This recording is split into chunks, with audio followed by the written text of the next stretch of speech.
జక్కయ్య అనేటువంటి ఆయన. జక్కయ్య అనేటువంటి ఆయన గురించి ఎందుకు ఈరోజు మనం ప్రస్తావించుకోవాలనేటువంటి విషయానికి వస్తే, ఈ లోకంలో డబ్బులు లేని వారిగా ఉండేదానికన్నా డబ్బులు ఉన్నవాడిగా ఉండడం ద్వారా కొన్ని వందల మందికి, వేల మందికి, ఈ వరదలో చిక్కుపోయిన వారికి ఎంతో మందికి మరి మహానుభావులు, చుట్టాలు కాదు, కులస్తులు కాదు, ఎవరో తెలియని వారు కూడా మన గ్రామానికి వచ్చి, అంటే పక్కన గ్రామానికి వచ్చి అనేకులకి సహాయం చేసిన విధానాన్ని మనం చూస్తున్నాం. కనుక అలాంటి సహాయం చేయాలంటే ముందు ఏమై ఉండాలి? అలాంటి సహాయం చేయాలంటే ముందు ఏం కలిగి ఉండాలి? కాబట్టి అబ్రహాముకి దేవుడు చెప్పాడు. ఏం చెప్పాడు ఆ విషయాన్ని ఒకసారి మనం చూద్దాం. ఆదికాండం 12వ అధ్యాయంలో అబ్రహాముకి దేవుడు ఒక మాట చెప్పాడు. ఏమని చెప్పాడంటే 12వ అధ్యాయం మొదటి త్వరగా, యెహోవా నీవు లేచి నీ దేశము నుండి, నీ బంధువుల యొద్ద నుండి, నీ తండ్రి ఇంట నుండి బయలుదేరి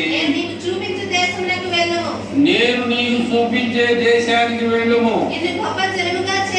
నిన్ను గొప్ప జనముగా చేసి నిన్ను ఆశీర్వదించి నీ నామాన్ని గొప్ప చేయుదును. నీవు ఆశీర్వాదాన్ని పొందుతావు. నిన్ను ఆశీర్వదించు వారిని ఆశీర్వదించదవు. నిన్నెవరైనా దూషిస్తే నువ్వు శపిస్తావు. భూమి యొక్క సమస్త వంశములు నీ యందు ఆశీర్వదించబడి అని చెప్పేసి అబ్రహాముతో దేవుడు చెప్పాడు. అక్కడ ఊరు లేరా? అబ్రహాముకి నువ్వు చెప్పాలి, అబ్రహాముకి నువ్వు చెప్పాలి. ఆ దేశంలో, ప్రదేశంలో, ఆ ప్రాంతంలో, ఆ తిరిగే జనంలో ఎవరూ లేరా అంటే చాలా మంది ఉన్నారు, చాలా మంది ఉన్నారు. కానీ అక్కడ ఏమన్నాయంటే ఏప్రిల్ రాసిన పత్రిక 11వ అధ్యాయంలో 1 నుంచి మనం చూస్తే, ఏప్రిల్ రాసిన పత్రిక 11వ అధ్యాయం మళ్ళీ 1-2 వచనాల్లో మనం చూస్తే, ఏప్రిల్ రాసిన పత్రికలో ఖచ్చితంగా చెప్తున్నాడు. 11వ అధ్యాయము 1-2 వచనాల్లో ఏప్రిల్ కొత్త నిబంధనలో అది 11-1-2 విశ్వాసమున్నది నిరీక్షింపబడు వాటి యొక్క చజాత్యనాలి విషయం. విశ్వాసమున్నది నిరీక్షింపబడు వాటి యొక్క నిజ స్వరూపమును అదృశ్యమైనవి ఉన్నవరకు రుజువై ఉన్నది. దానిని బట్టి మన పెద్దవాళ్ళు ఏం చేశారంటే సాక్ష్యాన్ని పొందారు. మళ్ళీ దానికి మీకు వివరణ చెప్తాను. మరి విశ్వాసము అన్నది, అందుకని బైబిల్లో మనం ఒకసారి ఇట్లా ఉంటాం. ఎక్కడ, ఏ సందర్భంలో? నిరీక్షణ లేని ఇతరుల వలె మీరు దుఃఖపడుకున్నట్లు అని ఎక్కడ ఇక్కడ ఏమన్నాడు? విశ్వాసం అన్నది నిరీక్షింపబడు వాటి యొక్క నిజ స్వరూపమును అదృశ్యం అంటే ఏంటి తెలుసా మీకు ఎవరికైనా? కనపడనిది. అదృశ్యం అంటే కనపడంది, దృశ్యం అంటే కనపడేది. నీకు దృశ్యమైంది కావాలా, అదృశ్యమైంది కావాలా? కళ్ళకి కనపడేది కావాలా, కంటికి కనపడదు కావాలా? అదొద్దని చెప్పే తెలుగు నేను చెప్పినా అర్థమైందా? ఇక్కడ బైబిల్ ఏం చెప్తుందంటే, నువ్వు మళ్ళీ చదువు, విశ్వాసం అన్నది దేవుడు నీకు సహాయం చేసేంత వరకు కూడా నీ నిరీక్షణ కోసం నువ్వేం చేయాలంటే కనపడకుండా ఎదురు చూడాలి. బైబిల్ ఏముంది? చూసి నమ్మిన వాడి కన్నా చూడకుండా నమ్మిన వాడు ధన్యుడు. రేపక ఏమో నేను చూసి నమ్ముతానంటుంది. బైబుల్లో ఏమన్నాడు? తోమ కూడా తిన్నాడు. నీ డొక్కలో పొడిచానన్నావు, చేతిలో పొడిచానన్నావు, కాళ్ళలో పొడిచానన్నావు. కాళ్ళు ఒక 2, చేతిలో ఒక 2, డొక్కలో 1. మొత్తం కలిపితే ఎంత కౌంట్ చేయండి? ఎంత? 5 బొక్కలు ఉన్నాయి కదా, 5 సార్లు నువ్వు పొడిచారు కదా. ఒక్క బెజ్జంలో నేను చూడాలని చెప్పేసి మెడ్రాస్ లో ఉన్నటువంటి తోమ, నేను నీ యొక్క బలిసితో పొడిచినటువంటి బొక్కలో నేను చేయబెడితేనే తప్ప నువ్వు నిజంగా యేసు ప్రభు అని నేను. ఇక్కడ బైబిల్ ఏం చెబుతుందంటే చూసి నమ్మిన వాడి కన్నా చూడకుండా నమ్మిన వాడు ధన్యుడు. అక్కడ బైబిల్ ఏం చెబుతుందంటే విశ్వాసం అన్నది నిరీక్షింపబడు వాడి యొక్క నిజ స్వరూపమును అదృశ్యమైనది కనపడి ఉంది అన్నాడు. దేవుడు ఉన్నాడు, ఆయన నమ్మితే నాకు సహాయం చేస్తాడు. అంతేగాని గారిడి సీమోన్ లాగా, గారిడి సీమోన్ తెలుసా మీకు? బైబిల్లో ఉన్నాడు. గారిడి సీమోన్ ఏం చెప్తాడంటే పేతురు యోహాను అద్భుతం చేస్తున్నాడు. పేతురు యోహాను అద్భుతం చేస్తున్నాడు. చేస్తుందని చూసి ఏం చేశాడంటే గారిడి వాడు దేన్ని చూస్తాడు? విన్నారా? గారిడి వాడు చేసే పని ఎందుకు? డబ్బుల కోసం. అట్లాగే మనసులో ఏముంది? దురాశ, దుఃఖానికి చేయడం దురాశ ఉంది. ఎవరి దగ్గర? గారిడి సీమోన్ దగ్గర దురాశ ఉంది. నేను ప్రార్థన చేస్తే ఈ అద్భుతం జరగాలంటే ఎంత డబ్బులు ఇవ్వాలి అన్నాడు గారిడి సీమోన్ పేతురుని, యోహాన్ని. దేవుని నువ్వు డబ్బులు పెట్టుకుంటావా అని అడిగాడు. మేము కానీ చెప్పించామంటే నువ్వు ఎందుకు పనికిరావంటే కాళ్ళు చేతులు పట్టుకుంటా అన్నాడు. అయ్యా, అలాంటి శాపం నా మీద రాకుండా తెలుసో తెలియకు నేను గొప్పని నోదారని చెప్పేసి అలా మాట్లాడాడు. అలాగే ఇక్కడ అబ్రహాం ఏమన్నాయంటే నేను చూపించే దేశానికి వెళ్ళు. అది ఎక్కడ ఉంటుంది? ఎలా ఉంటుంది? అందంగా ఉంటుందా? నీళ్ళు ఉంటాయా? పంటలు పండొచ్చా? కాలం ఉందా? అక్కడ పండితే బాగా నేను అభివృద్ధి చెందుతానని అడిగాడు. అంటే నేను నీకు చూపించే దేశానికి వెళ్ళు. అక్కడ మట్టి ఉందా, మచ్చాడు ఉందా అనే సంగతి కాదు. నేను నీకు ఏ దేశం అయితే చూపిస్తున్నానో అతను యొక్క చూశాడైనా అబ్రహాము చూశాడా? చూడకుండా అయితే దేవుడు ఏమన్నాడు? నేను చూపిస్తాను వెళ్ళన్నాడు. నేను చూపించే దేశానికి నువ్వు వెళ్ళు, అక్కడ నువ్వు గొప్ప జన్మగా చేస్తా.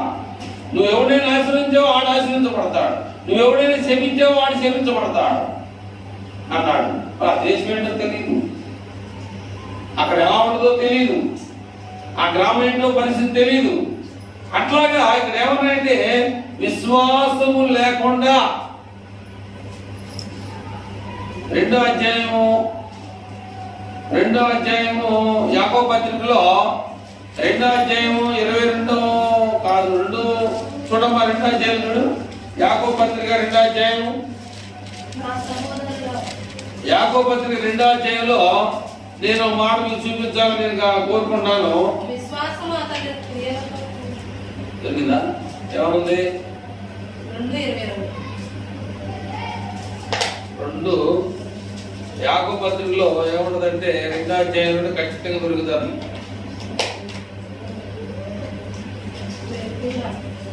19 చదువు.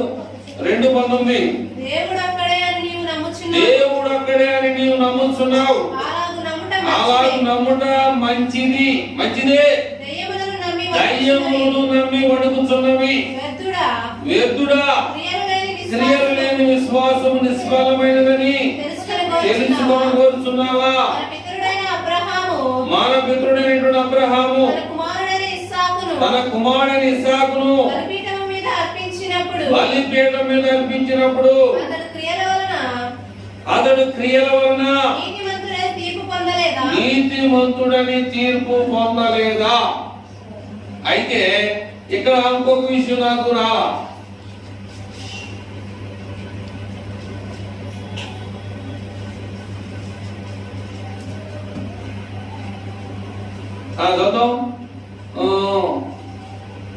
చదువు 16 మీరు ఎవడైనా శరీరములకు కావాల్సిన వాటికి ఇయ్యక సమాధానముగా వెళ్ళడి, చలి కాచుకొని పుచ్చుకొనిడి. ఆ. తృప్తి పొందునని చెప్పిన యెడల ఆ. ఏమి ప్రయోజనము? ఆ. అలాగే విశ్వాసము క్రియలేనిదైతే అదైనప్పుడు విశ్వాసం అనేది క్రియ. క్రియ అంటే మీకు చాలాసార్లు చెప్పారు, మీరే చెప్పాలి. క్రియ అంటే ఏంటి? నీ విశ్వాసం అనేది పని కూడా ఉండాలి. నీ విశ్వాసమే నిన్ను అన్నాడు కదా. ఆ విశ్వాసంలో ఏముండాలి? క్రియ ఉండాలి, పని ఉండాలి. అట్లా ఇక్కడ ఏమన్నాడు చదువు.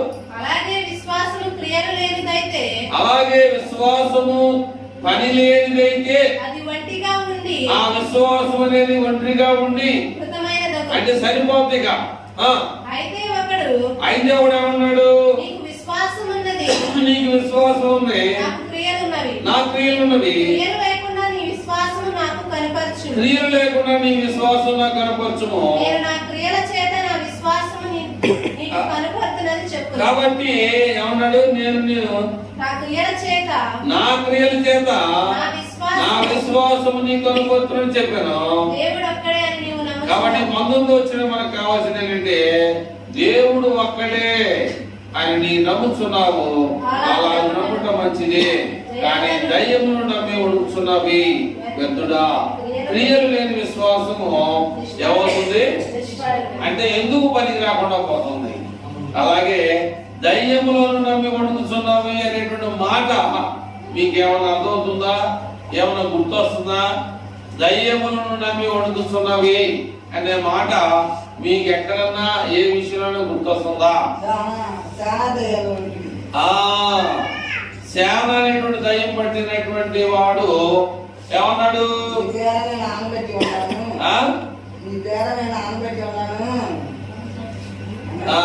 పాయింట్ అది కాదు కానీ యేసు ప్రభు వారు ఆ గొంతులు పట్టేసి కట్టేసినటువంటి వాడిని తెప్పదో కూర్చోదరా.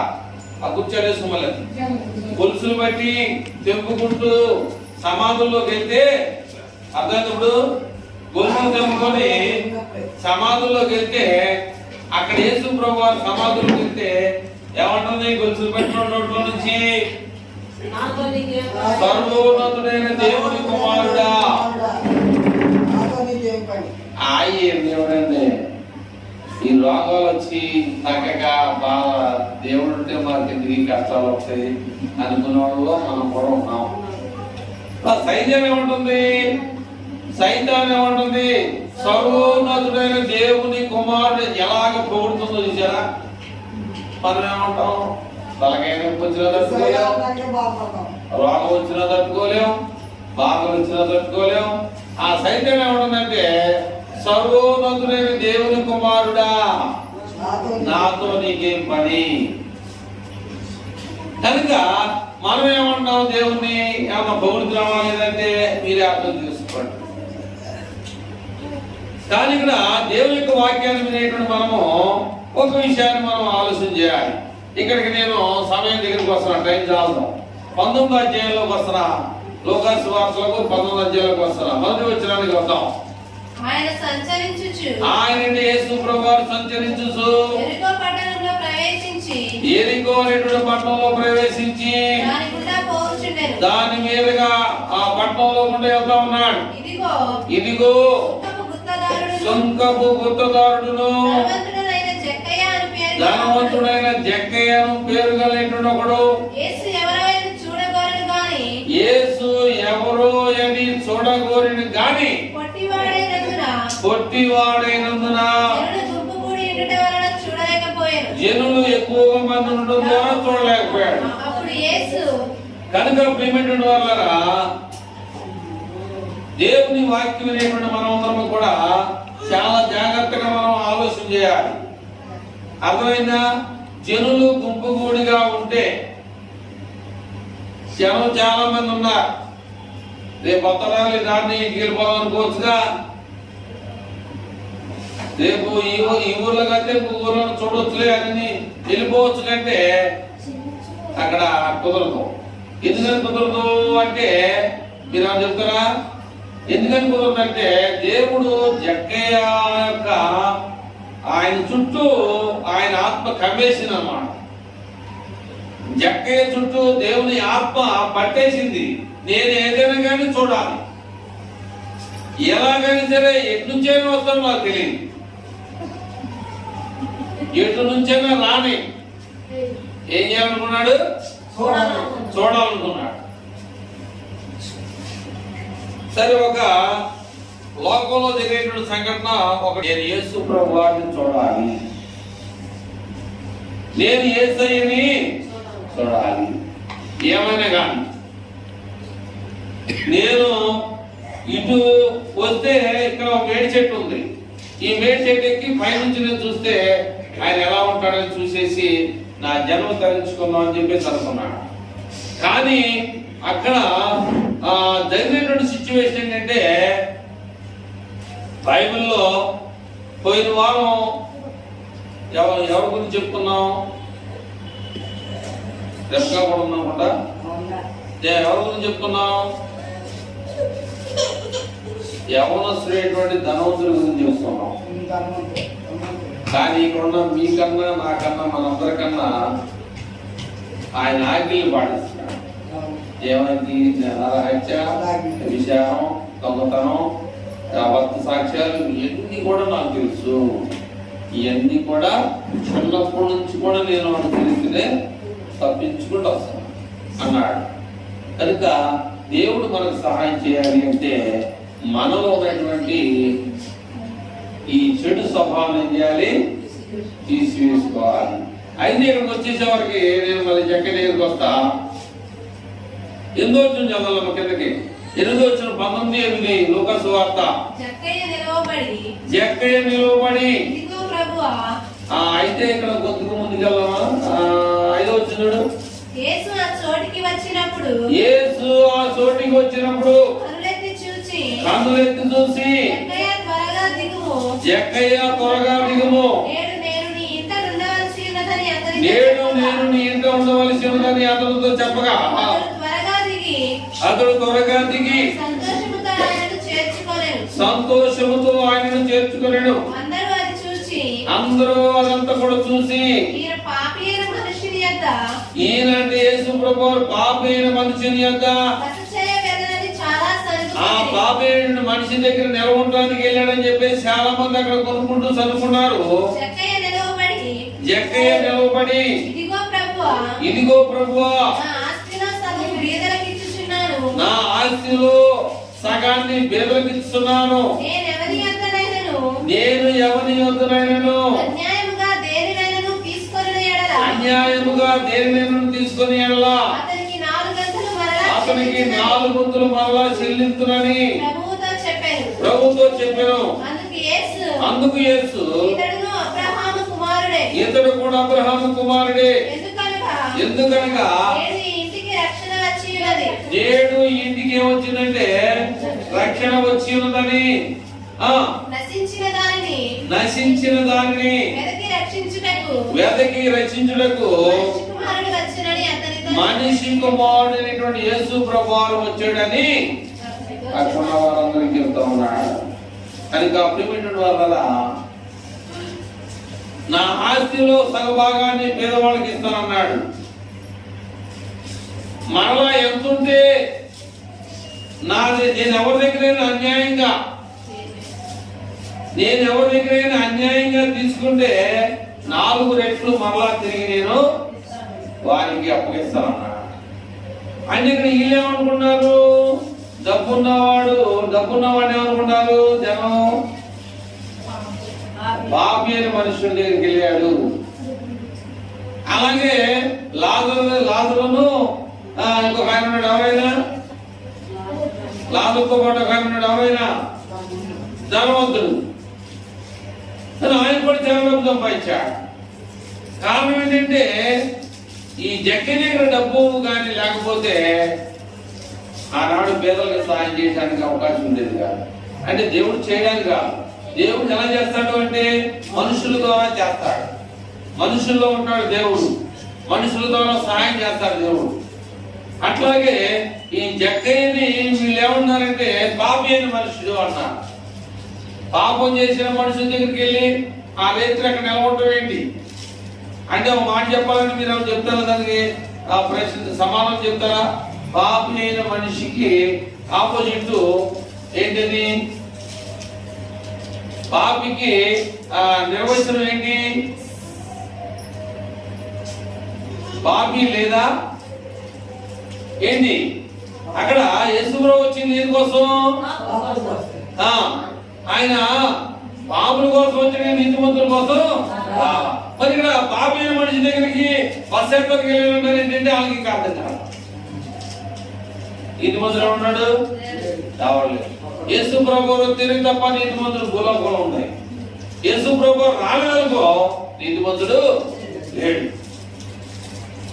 కనుక ప్రియమైన వాళ్ళారా, ఈ వరద ఎలా వచ్చిందో తెలియదు కానీ కొంతమంది హృదయాల్ని దేవుడు చేసే కదిలించాడు. చక్కేలాగా కొంతమంది హృదయాల్ని దేవుడు కదిలించి వారి దాతృత్వం అంటే సహాయం చేయటం, వారి దగ్గర ఇవ్వడం అన్నమాట. దాతృత్వం అంటే చాలా మంది ఇవ్వడం. కనుక బైబిల్ చెప్తుంది ఏమంటే పుచ్చుకొనుట కంటే ఇచ్చుట నీకు ధన్యత అని బైబిల్ చెబుతుంది.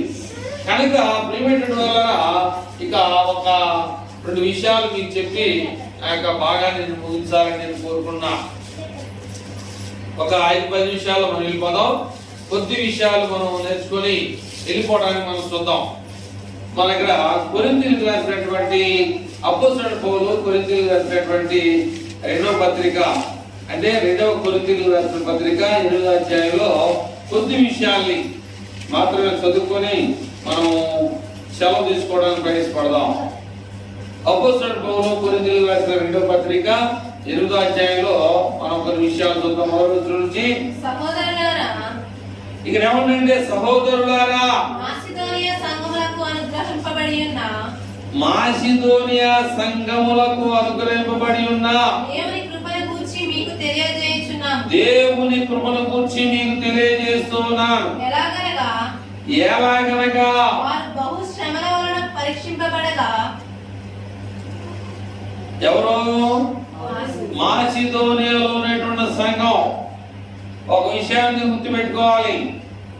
సంఘం అనగా ఇంగ్లీష్ లో చర్చి, తెలుగులో సంఘం. అర్థమైందా? బైబిల్లో పాత నిబంధనకి వెళ్తే పాళ్యము అనేవాడు. పాళ్యము ఎలుపుల లేక ఊరు ఎలుపుల. సంఘము, సంఘ పెద్దలని మనకి పూర్వకాలం నుంచి కూడా ఉంది. కాబట్టి ఇక్కడ ఎక్కడంటే మాసిదోనియా సంఘమునకు అనుగ్రహింపబడి ఉన్న దేవుని కృపను గూర్చి మీకు తెలియజేస్తున్నాం. ఏంటయ్యా అంటే వారు బహు శ్రమల వలన అత్యధికముగా వారు బహు శ్రమల వలన పరీక్షింపబడగా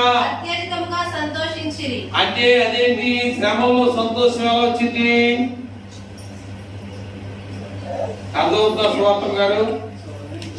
శ్రమ వచ్చినప్పుడు సంతోషం ఎలా వస్తుంది? అది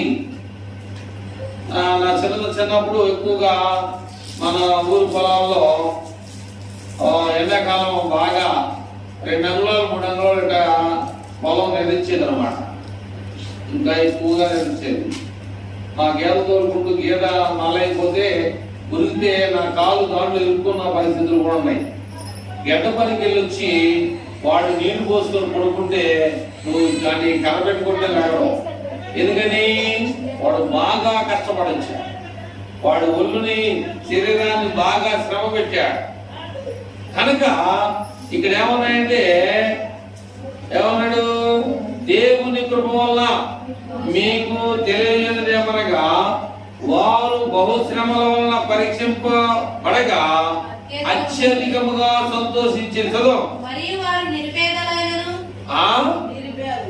పేదలు వేరు, నిరుపేదలు వేరు. మరియు వారు నిరుపేదలైనప్పటికీ వారి యొక్క దాతృత్వం అనేది బహుగా విస్తరించెను. ఈ కృప విషయంలోను పరిశుద్ధుల కొరకైన పరిచర్యలో పాలు పొందు విషయంలోను మనస్పూర్వకముగా మమ్మును వేడుకొనుసు వారు తమ సామర్థ్యము కలదియే గాక వారు తమ సామర్థ్యము కొలదియే గాక సామర్థ్యము కంటే ఎక్కువగాను సామర్థ్యము కంటే ఎక్కువగాను తమంతట తామే ఇచ్చిరని మీకు సాక్ష్యం ఇస్తున్నాను. సామర్థ్యం అంటే మీకు ఒక చిన్న టెస్ట్ అంటే పరీక్ష. ఒక బస్తా మేము ఇక్కడ పెట్టి ఎవరైతే మోసుకుని వెళ్తారో ఎత్తుకెళ్ళండి చెప్పామనుకో, ఇక్కడ ఉన్న వాళ్ళు ఎవరైనా మోసుకెళ్ళగలరా? 16 సంవత్సరాల నుంచి 50 సంవత్సరాలు ఇస్తున్నప్పుడు కూడా ఎవరైనా బస్తా లేపగలరా? కూడా సామర్థ్యం అంటే ఆ బస్తాన్ని లేపో వెళ్తే ఎత్తుకెళ్ళిపో, మీ ఇంటి దాకా నువ్వు ఎత్తుకెళ్ళాలి, మధ్యలో పడేవాళ్ళం. కానీ ఇక్కడ ఏమన్నాయంటే వారి మరోసారి చదువుదాం, వారు తమ సామర్థ్యము కొలదేక అంటే వారు అనుకున్న దానికంటే అనుకున్నదే కాక సామర్థ్యము కంటే ఎక్కువగాను తామంతట తామే ఇచ్చిరని మీకు సాక్ష్యము చదువు. ఇదియుగాక మొదట ప్రభువునకును దేవుని చిత్తం వలన మాకు కూడా తమ్మును తామే అప్పగించుకుని ఎంతగా ఈ విషయంలో ఎలాంటి సహాయం చేస్తారని మేము ఎన్నడూ కూడా అనుకోలేదు. చదువు. కావున తీతో అనేటువంటి యవనస్తుడు ఈ కృపను ఎలాగో పూర్వం మొదలు పెట్టానో అలాగున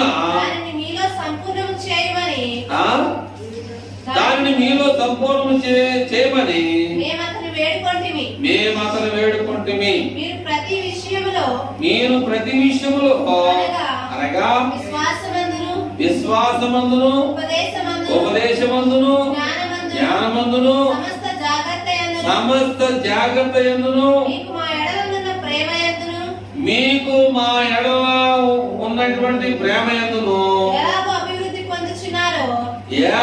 అభివృద్ధి పొందుచున్నారో అలాగే మీరు ఈ కృప యందు కూడా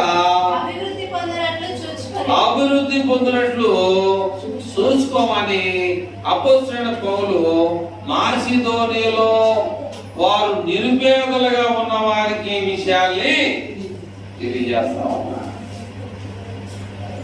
మాసిదోనియలో ఉన్నటువంటి సంఘానికి వారు బహుశ్రమల వలన వారు పరీక్షింపబడ్డారు. అలాగండి, బహుశ్రమల వలన వారు దాన్ని తెల్లగయ్యారు. అట్లాగే కష్టాలు వచ్చిందని మనం బాధపడద్దు, రోగం వచ్చిందని బాధపడద్దు, సుఖం వచ్చిందని ఆనందపడకూడదు. అన్ని విషయాల్లో కూడా మనమే తట్టుకోవాలి. సుఖం మందే, కష్టం మందే, ఆనందం మందే, ఆ బాధ కూడా మనదే. కనుక ఏంటంటే ఎన్ని తెలిసినా ఏది అడిగినా నువ్వు ఏం చేయాలనుకున్నా ఏం చేయకూడదు అనుకున్నా అది దేవుని చిత్తం అయితేనే జరుగుద్ది. నువ్వేం తలంచినా సరే, ఏమి చేయాలనుకున్నా సరే అది దేవుని చిత్తం ప్రకారంగా అయితేనే జరుగుద్ది. కానీ మానవ నిమిత్త ప్రయత్నం చేసినా గానీ అవ్వచ్చు, అది కొంతకాలమే నిలబడదు, తర్వాత మళ్ళీ మామూలు స్టేజీకి వస్తుంది.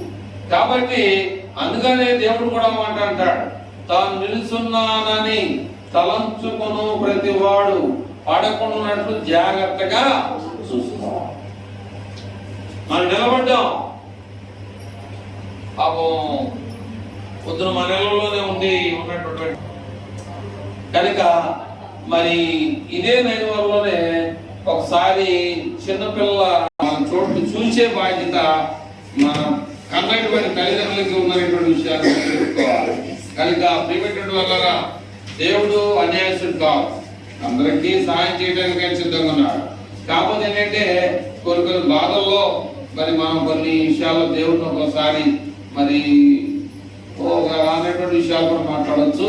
కానీ అలా అనుకోకుండా ఒకళ్ళు అన్నా కానీ మనం క్షమాపణ కోరుకొని దేవుని దగ్గర ఆ దేవుడు ఇచ్చేటువంటి ఆశీర్వాదాలు పేర్లు మనం పొందాలని ప్రభుపేట మీకు ఈ విషయాలు తెలియజేస్తూ, మరి నిజంగా చెప్పాలంటే జక్కయ్యకి ఏం పని డబ్బులు సాయం చేయాలని అవసరం లేదు. మరి తర్వాత ఎవరు పోషిస్తారు ఆయన్ని? అలాగే పోయిన వారు కూడా నేను డబ్బులు అన్నాడు, ఆయన డబ్బులు ఆయన.